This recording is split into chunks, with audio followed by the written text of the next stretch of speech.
Cinderella's stepsisters didn't just squeeze into the glass slipper, they cut off pieces of their own feet to make it fit. And one version of Cinderella, well, she murdered her stepmother with her own hands. The story you grew up with is a lie, and the truth is far more disturbing. Let's start with what we all remember. A girl, a ball, a slipper, a prince. The 1950s Disney film gave us the fairy godmother, the pumpkin carriage, the singing mice, the midnight deadline. It's warm, it's safe, it's also entirely fiction. I know we're talking about tales, but you'll get what I mean. And that's not because Disney made things up, but because they chose the softest version of a story that was never soft to begin with. Here's something most people do not know. When Walt Disney Studio made Cinderella, they were over $4 million in debt. They were on the verge of bankruptcy. So this film wasn't art for art's sake, it was purely survival. They needed a hit. They needed something safe, something that would make people feel good, and they chose Charles Perrault, I hope I'm saying it right, version, the French polished fairy godmother version, because the alternative was commercially impossible. Cinderella saved Disney, but in saving Disney, something was erased, something really important. And to understand what that is, we have to go back not to 1950, not to 1697, but much further, to the beginning of all. Because the Cinderella story isn't a single story. It's classified by folklorists as a tale type, what we call the persecuted heroine. And it has hundreds of documented variants spanning the entire globe. Welcome to Crypta Librorum, the hidden library where fear tells its tales. Let's open today's page and find out what fear has in store for us.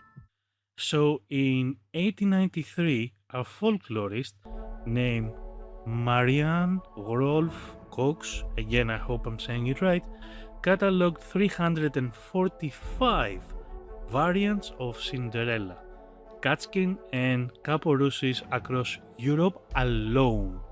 Since then, scholars have identified over 1,000 worldwide. The same dark patterns keep resurfacing across continents, centuries, and cultures. Before we open the oldest book, you should know what you're about to hear isn't a fairy tale, is a map. A map of everything we're afraid to look at about families, about power, about what people will do to survive, and it starts in ancient Egypt with a single sandal and an eagle. The earliest known ancestor of the Cinderella story was recorded by the Greek geographer Strabo sometime between 7 BC and 23 CE. That's over 2,000 years ago. The woman's name was Rhodopis. It means rosy cheeks. She was a Greek courtesan living in the Egyptian colony of Nafkratis. And her story is brief, far briefer than most people realize. Here is what Strabo wrote. Rhodopis was bathing one day when an eagle swooped down, snatched one of her sandals from her maid, and carried to Memphis, where the pharaoh was sitting in the open air administering justice. So the eagle dropped the sandal directly into his lap. The pharaoh, stirred by the beautiful sandal and the strangeness of the event, sent men across all Egypt to find the woman who wore it. When they found Rhodopis, she became his queen. That's it. That's the entire account. No cruelty, no stepmother, no suffering, no festival, no midnight deadline, just a shoe, a king, and a woman chosen by fortune.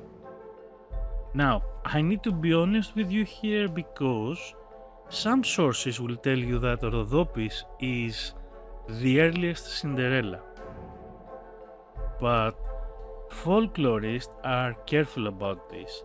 Strabo's account has only one shared motive with the Cinderella we know, the shoe test. The rest of the narrative, the persecution, the magical helper, the transformation, does not appear here. It was a 20th century writer named Olive Poupré-Millet who combined Strabo's brief account with Perrault's narrative and created the elaborate Egyptian Cinderella that gets repeated in children's book. The real Strabo text is simpler. It's a, let's call it a proto-Cinderella. It's like a seed but not the flower. Here is what matters though. Even in this ancient stripped down version, the core idea is already there. It is a woman chosen because of a shoe. Her worth is measured by how well she fits something. That idea that a single object can determine someone's entire future is the DNA of every Cinderella story that follows. And think about what Strabo chose to emphasize. Not Rhodopis' beauty, though she was said to be beautiful. Not her character, though Strabo notes she was famous enough to be mentioned alongside Aesop, that is Aesopos in Greek, just saying. What struck the pharaoh was the sandal itself, the object, the thing that does not belong to him but falls into his lap anyway. In every version of Cinderella that follows, the shoe is never just a shoe, is proof, is a test, it's the one piece of evidence that truly the right woman exists. And as the story travels through cultures and centuries, it gets darker. The joy of being chosen is replaced by the agony of being rejected first. The shoe does not just elevate it, it mutilates. And that darkening begins in Ernest half a world away.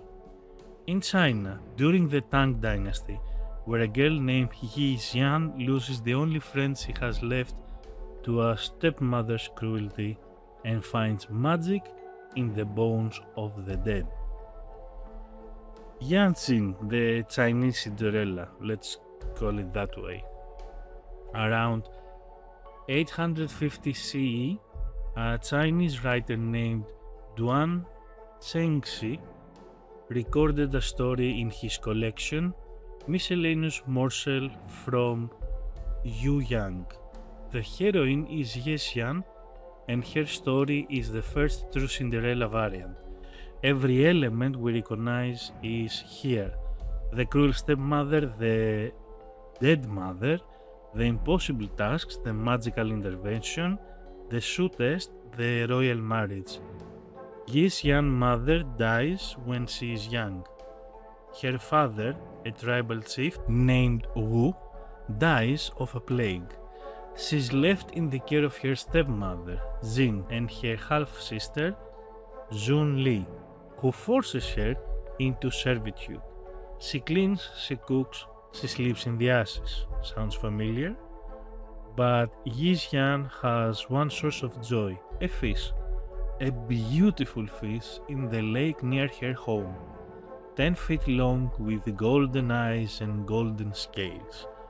And this fish is not just a fish, it's a guardian spirit, sent by her dead mother, who never forgot her daughter even beyond the grave. Every day, Ye Xian goes to the lake and the fish rises to the surface to greet her.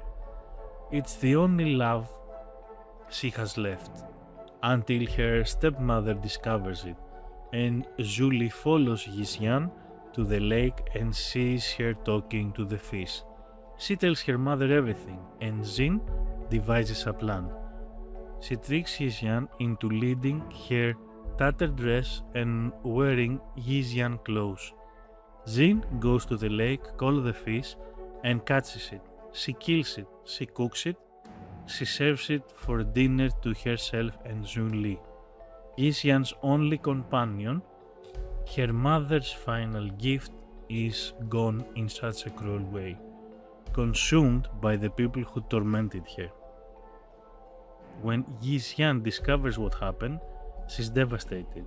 She runs to the wilderness and weeps, but then a different figure appears, an old man's spirit, possibly her ancestor or her maternal grandfather, in a white robe with white hair. He tells her, "The fish's bones are still magical. Bury them in 4 pots, one in each corner under your bed. Whatever you ask of them will be granted, but remember to do not waste their power." When the New Year festival arrives, the night when young maidens meet potential husbands, Ye Xian's stepmother forbid her for attending. She's forced to stay home and clean, but after her stepfamily leaves, Ye Xian prays to the bones, and she finds herself clothed magnificently, a gown of sea green silk, a cloak of kingfisher feathers, and a pair of tiny golden slippers. She goes to the festival. She's admired by everyone until she hears Zhun Li call out, "That girl looks like my older sister." Terrified of being recognized, Ye Xian flees and loses a golden slipper in the ground. The slipper passes from hand to hand until it reaches the king of the Tohan Islets, a powerful ruler of a kingdom covering thousands of islands. Fascinated by the shoe's impossibly small size, he searches for the woman whose feet fits it and eventually finds Ye Xian. He marries her, she becomes his queen.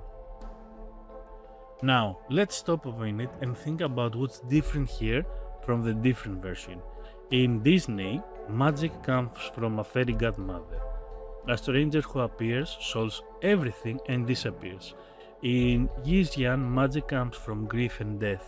The bones of the murdered are what gives her power. Her mother's spirit in the fish that's killed. Her only miracle is born from loss.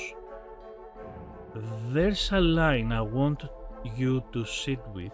The old man tells Ye Xian, "Do not waste their power." That warning exists because that magic is finite, it's precious, it costs something, a life in this case. In every early Cinderella variant, the supernatural is rooted in mourning, not in whim. This isn't a fairy waving a wand, this is a dead mother reaching through bones to keep her daughter alive.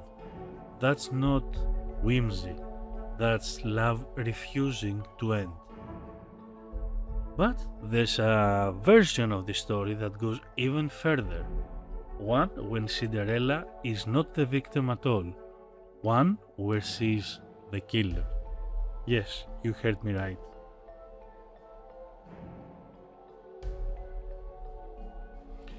In 1634, an Italian writer named Giambattista Basile published a collection of fairy tales called the Pentamerone, and inside it is a story called La Gatta Cenerentola, the cat Cinderella. The heroine's name is Zizola, and she does something no Disney fan would ever expect. Zizola's father is a prince, her mother is dead. Her father remarries a cruel woman who makes Zizola's life miserable, but Zizola has a governess, a woman named Carmosina, who shows her affection, who tells her she deserves better, who says, "If you want to be free of your stepmother, I can help. I'll take her place. I love you like my own daughter." Carmosina's advice is precise. When your stepmother opens the large chest to look for old dresses, she says, hold up the lid for her. And while she's rummaging inside, let it fall. Let it fall on her neck. Zizola does it. She holds the lid, she lets it fall. Her stepmother dies. And Zizola, barely a child, has committed murder at the direction of an adult she trusted. Now, I want you to think about what just happened. No, not the act itself, the manipulation behind it. Carmosina didn't force Zizola, she didn't threaten her, she made Zizola believe the murder was her own idea, her only path to freedom. That's not villainy, that's something more insidious. There is an adult weaponizing a child's loneliness, a child who's lost her mother and will do almost anything for someone who shows her warmth. And Carmosina knew that. She then persuades her father to marry Carmosina, and for 5 or 6 days everything is perfect. The new stepmother is kind, Zizola feels safe and finally lives the life that she dreamed of. But then, Carmosina reveals she has 6 daughters of her own. Daughters she had kept hidden up until now. They emerge, they take over everything in the household. Zizola is driven from the royal chamber to the kitchen, and they rename her Cenerentola, cat Cinderella. She engineered her own suffering. The woman who told her to kill turned out to be the architect of a worse prison. And the horror isn't that bad things happen to good people, no. The horror is that good people can be manipulated into doing terrible things and then discover they've built their own cage or harmed people that they actually cared for them. Zizola isn't a victim of circumstances. She's a victim of trust, and the cage she ends up in was built with her own hands. Now, some would think that maybe there was a way out of that. Maybe if her father was actively showing her that his love is enough for their family, who knows, maybe she wouldn't have listened to her governess. But Basile's story doesn't end in despair, it ends with something stranger and more atmospheric than any fairy godmother. One day, while the household is celebrating, a dove flies to Zizola's windows and tells her, "Whenever you desire anything, send a request to the dove of the fairies on the island of Sardinia, and you will receive it." Later, when her father must travel to Sardinia, he asks all 6 stepdaughters what gifts they want. One asks for fine dresses, head ornaments, rouge for their faces, toys, and you, Zizola? She says, "Commend me to the dove of the fairies and ask her to send me something. And if you forget my request, may you be unable to move your ship from the harbor." He forgets, and the ship cannot leave the harbor. It is stuck, as if held by magic. The captain dreams of a fairy who tells him the prince on board has broken his promise to his daughter. The prince wakes, remembers in shame, and goes to the grotto of the fairies.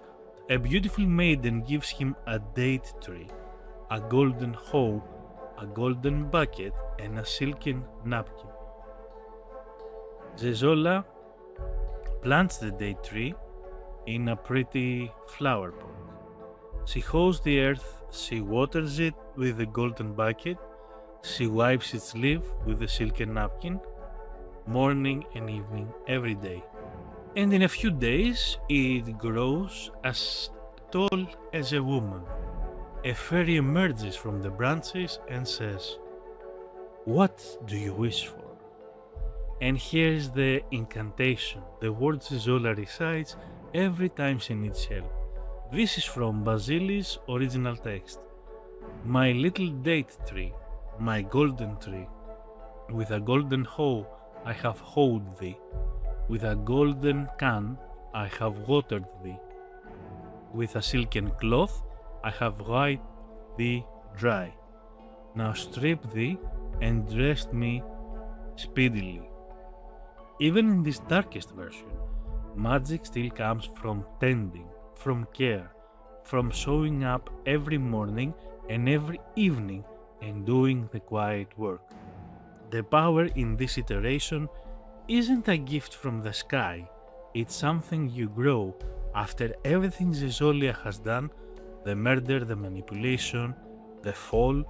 Her magic still comes from the same act, showing up for something small every day and caring for it.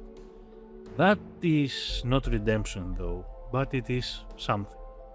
It's the story saying, even after the worst thing you've ever done, the path forward still begins with taking care of something. And now we arrive at the version most people think of when they talk about any original dark fairy tale. And Cinderella is no exception. The Brothers Grimm, 1812. Aschenputtel, which translates roughly, I hope so, to ass fool, though some scholars prefer ass cat or ass girl. And it's not a children's story. No, no, no. In the Grimm version, there is no fairy grandmother, there is no bibbidi bibbidi boo. What Aschenputtel has instead is a tree. Before her mother dies, she calls Aschenputtel to her bedside and says, "Dear child, remain pious and good, and then our dear God will always protect you, and I will look down on you from heaven and be near you." These are the last words her mother ever speaks to her. The D.L. Asliman translation preserves them exactly like that. After the funeral, Aschenputtel's father remarries. The new wife brings two daughters, beautiful, with fair faces, but evil and dark hearts. They strip Aschenputtel of her clothes, they dress her in an old grey smock. They give her wooden shoes. They scatter peas and lentils into the ashes and force her to pick them out one by one. And when she has no bed, she sleeps by the hearth, in the cinders. So they call her Cinderella. One day, her father goes to the fair. He asks his stepdaughters what they want. "Beautiful dresses," says one. "Pearls and jewels," says the other. "And you, Cinderella?" She says, "Father, break off for me the first twig that brushes against your hat on your way home." And he does. And Cinderella takes that hazel twig and plants it on her mother's grave. She weeps so much that her tears water it. and it grows into a beautiful tree. She visits it 3 times every day, and beneath it, she weeps and prays. And a white bird sits in the branches, and every time she expresses a wish, the bird throws down what she asked for. This is the Grimm equivalent of the fairy godmother, a tree grown from grief, watered by weeping, attended by a creature that only appears at a grave. Her miracles are not gifts from the sky, they are offerings from the earth, some would say from death itself. Think about what that means psychologically. In the Disney version, the fairy godmother appears because Cinderella is sad and deserves a reward. It's, let's say, transactional. You suffered, here's a dress. In the Grimm version, Cinderella's only power comes from maintaining a relationship with her dead mother. She tends the grave, she weeps, she returns again and again and again. Her agency is rooted in mourning. Her miracles cost her tears. And there is something else the Grimm version does that it's easy to miss. Aschenputtel doesn't wait for someone to rescue her. She asks for the wig. She plants it, she waters it. She shows up 3 times a day. Every piece of magic in this story is initiated by her. The tree doesn't grow because a fairy planted. It grows because a grieving girl refused to let go. That's a fundamentally different message from someday your prince will come or your princess. It says the dead are not gone and they are still feeding you, but only if you remember them and only if you do the work of remembering. But the tree isn't the only thing the Grimms give us. What they did to the stepsisters and what the stepsisters did to themselves is where the story becomes something else completely. Now, before the shoe test, there is something the Disney version completely omits. In the Grimm story, the king proclaims a festival that lasts 3 days. 3 days, and the stepmother tells Cinderella she can go, under one condition. She dumps a bowl of lentils into the ashes and says, if you can pick these lentils out of the ashes in 2 hours, you may go. And Cinderella calls the birds of the sky to help her, and they sort every lentil in under an hour. But the stepmother breaks her promise. She says, no, Cinderella, you have nothing to wear and you can't dance. She does this twice, 2 impossible tasks, 2 successes, 2 broken promises.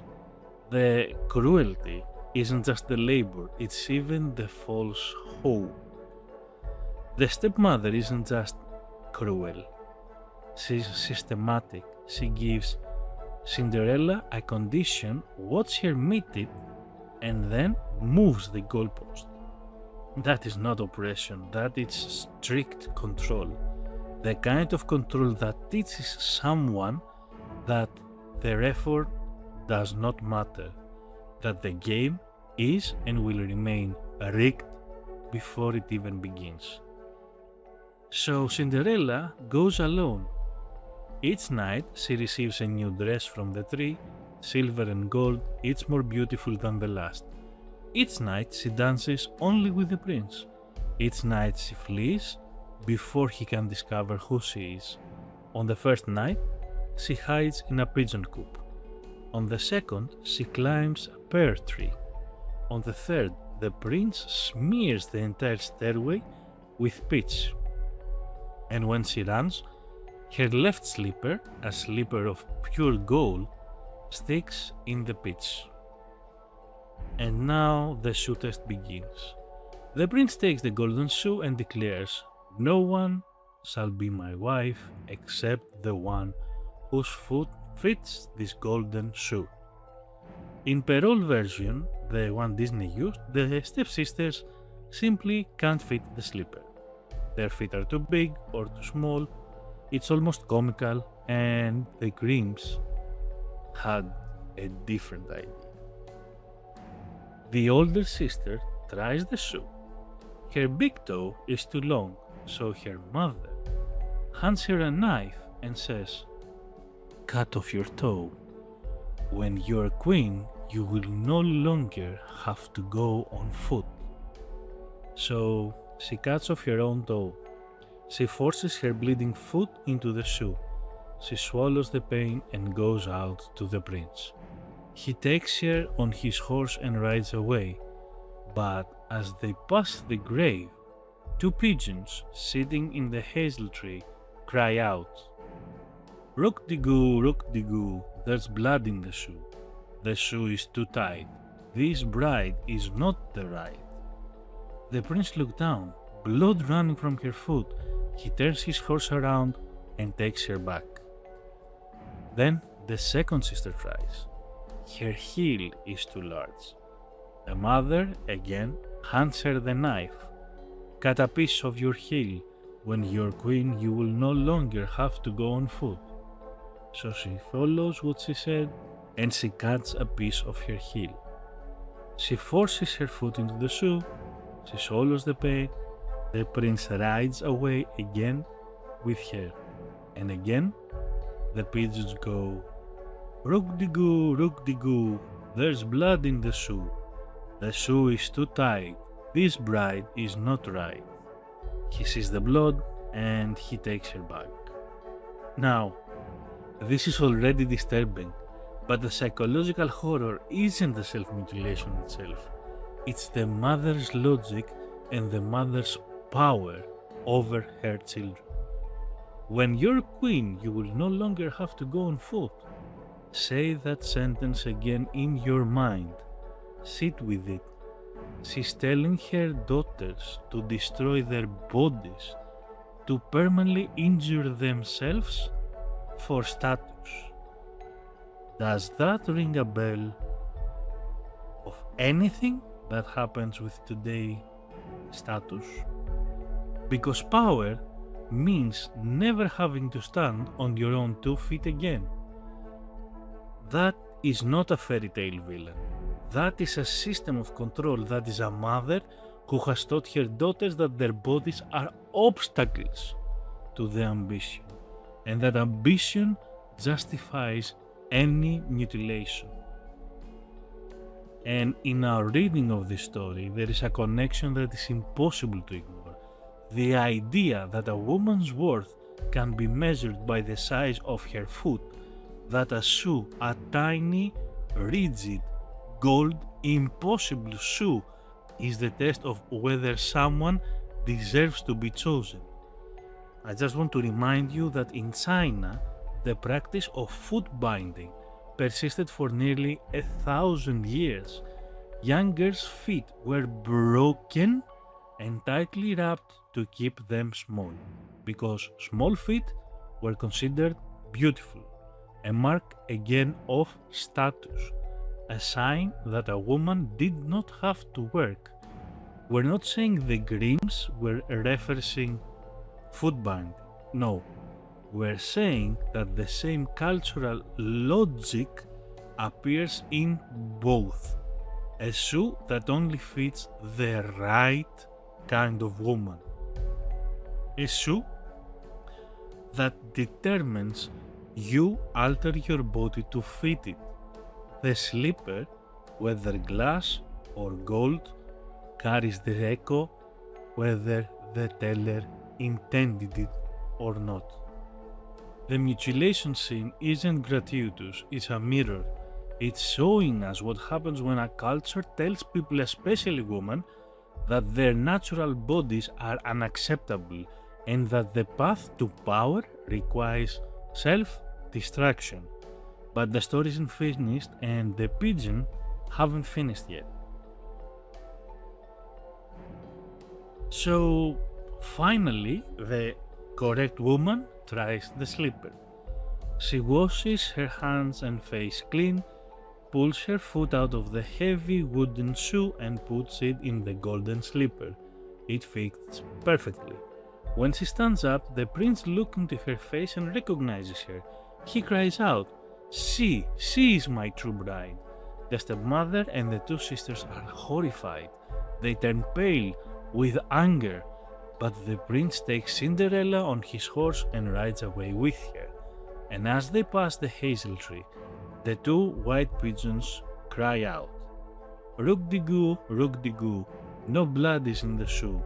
The shoe's not too tight, this bride is right.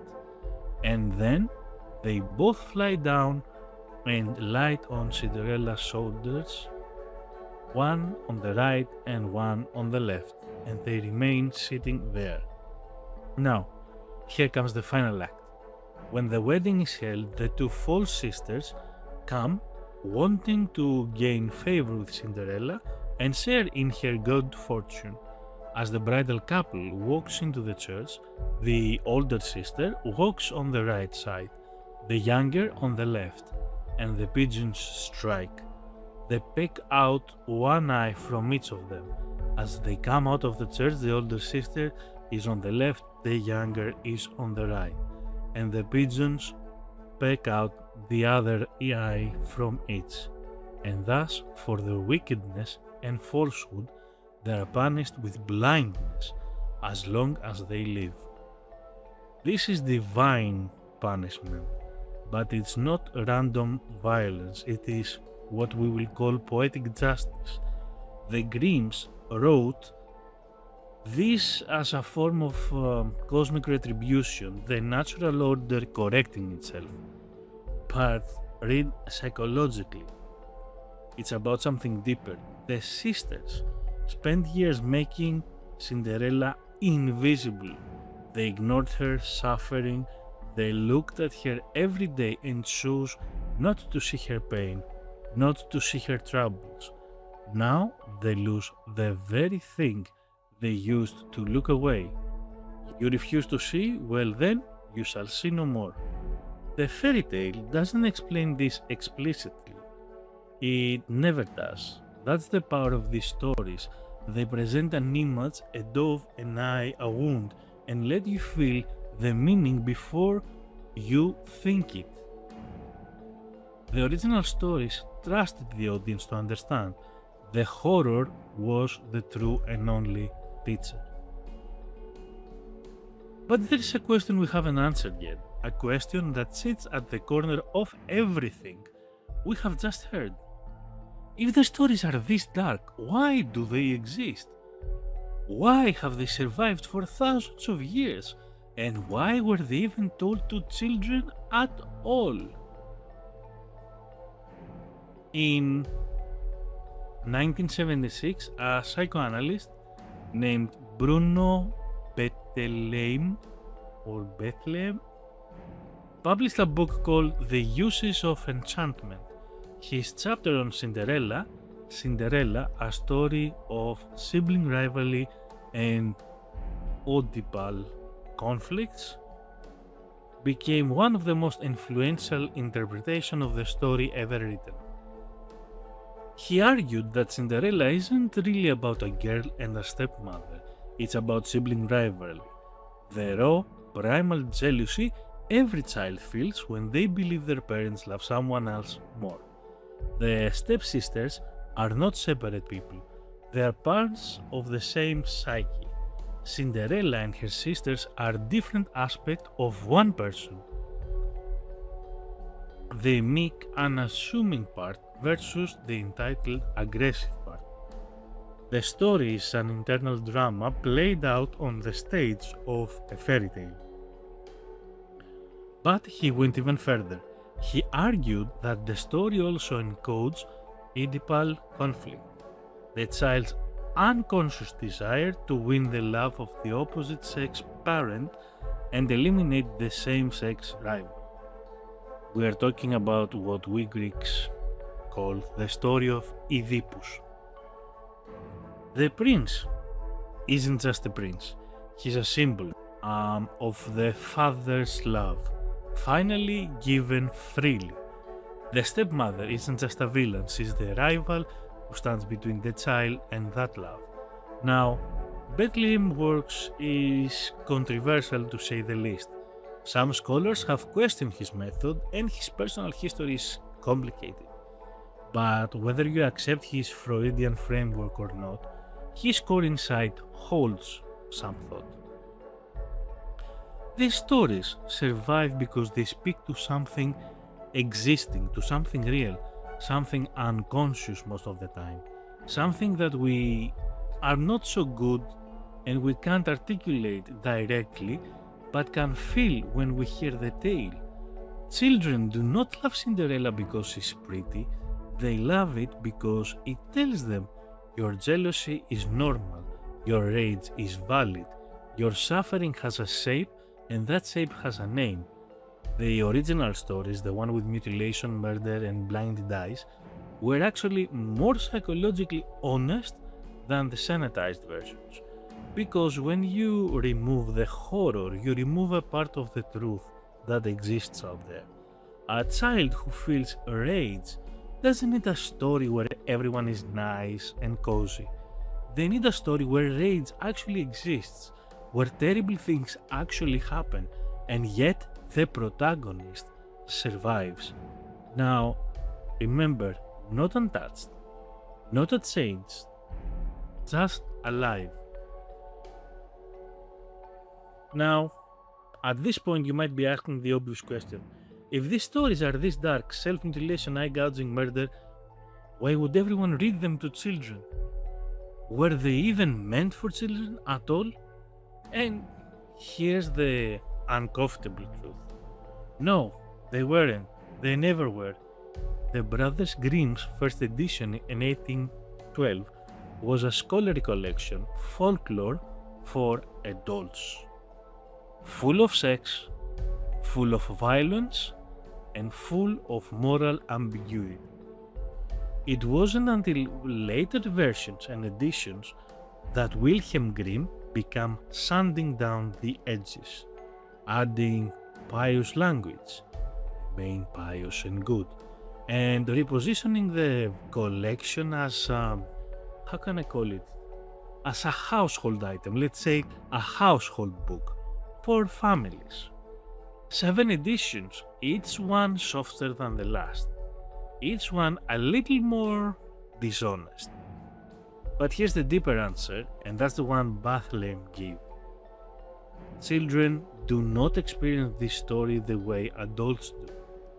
A child does not hear the foot-cutting scene and thinks, graphic body horror. They hear the stepsisters wanted the prize so badly they hurt themselves. And it didn't work. So, in this case, they absorb the moral logic before they absorb and understand the gore.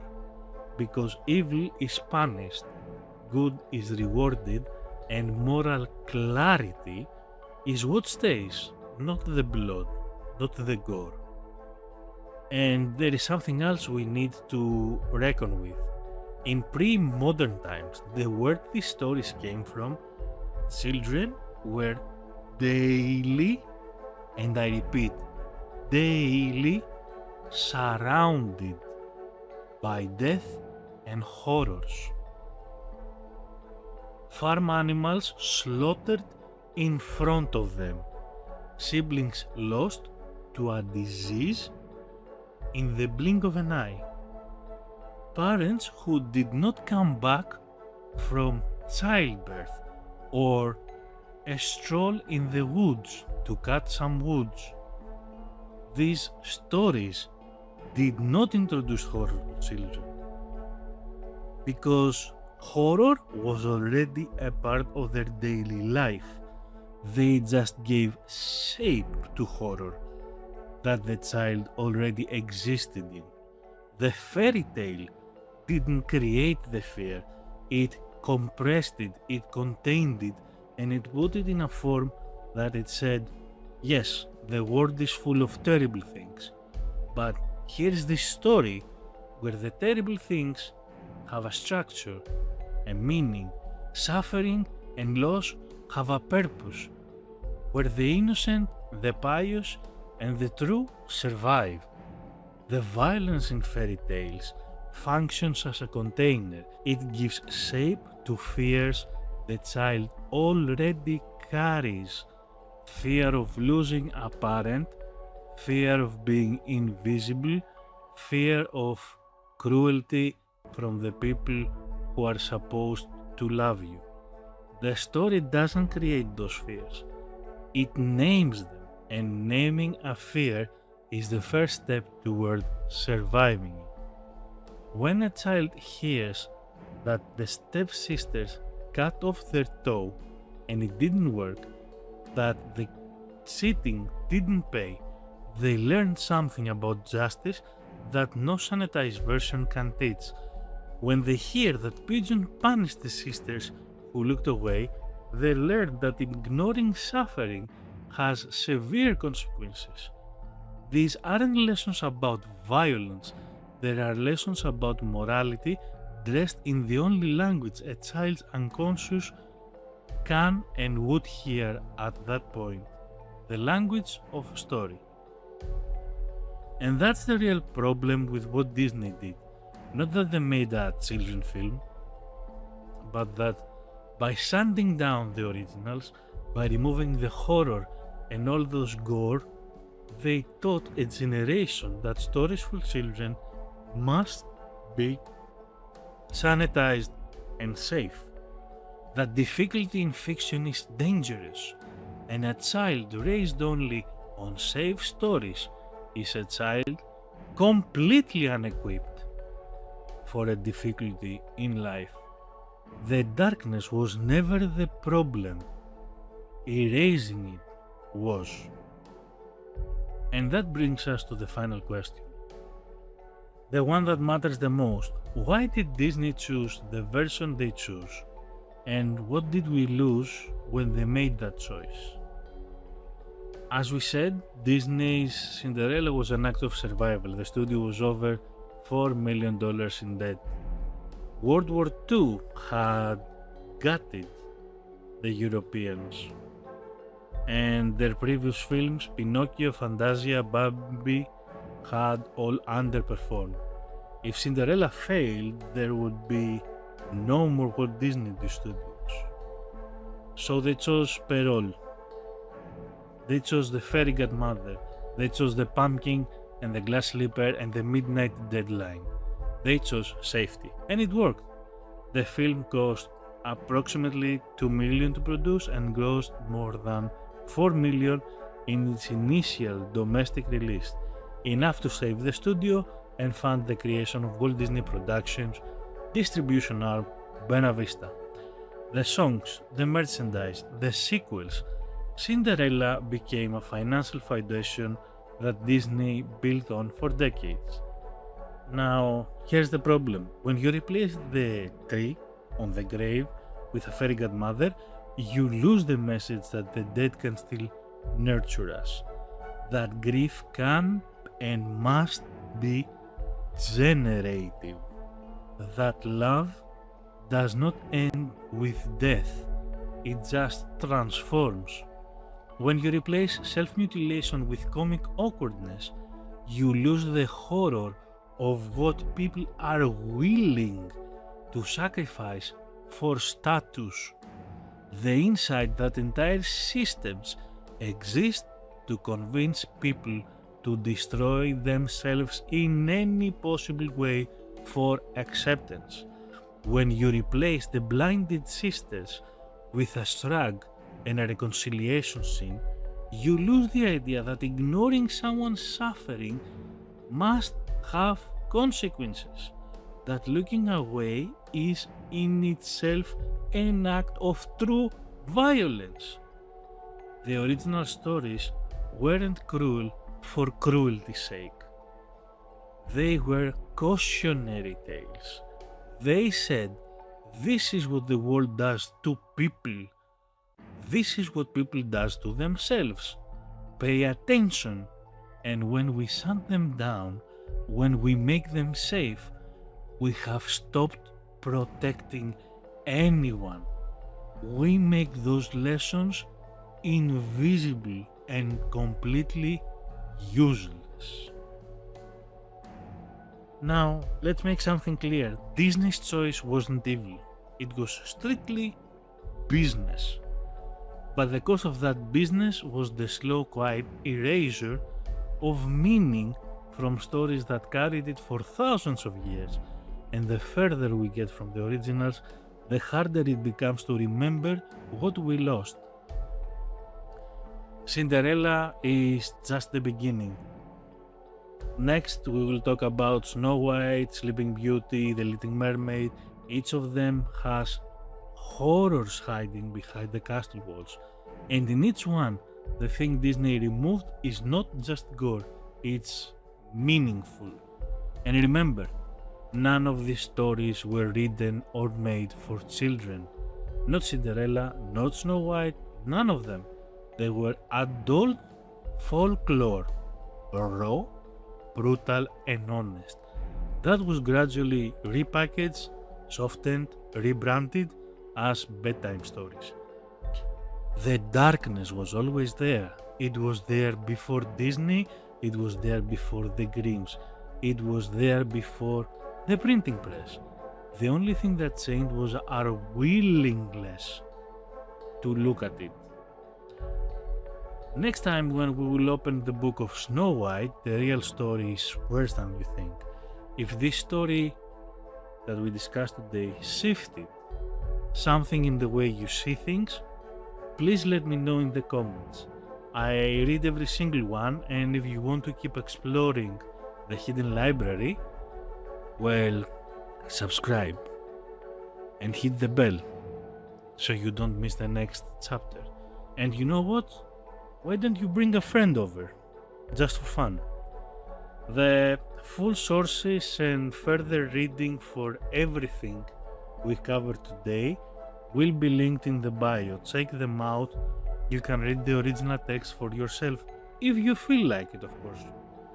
And see for yourself how deep this rabbit hole can go. The library stays open because people like you keep returning. Not everyone is ready to face what is hidden here, but you are. Help keep the candles burning for those still afraid of the dark. Like, subscribe, and share the story, and I'll see you in the next chapter.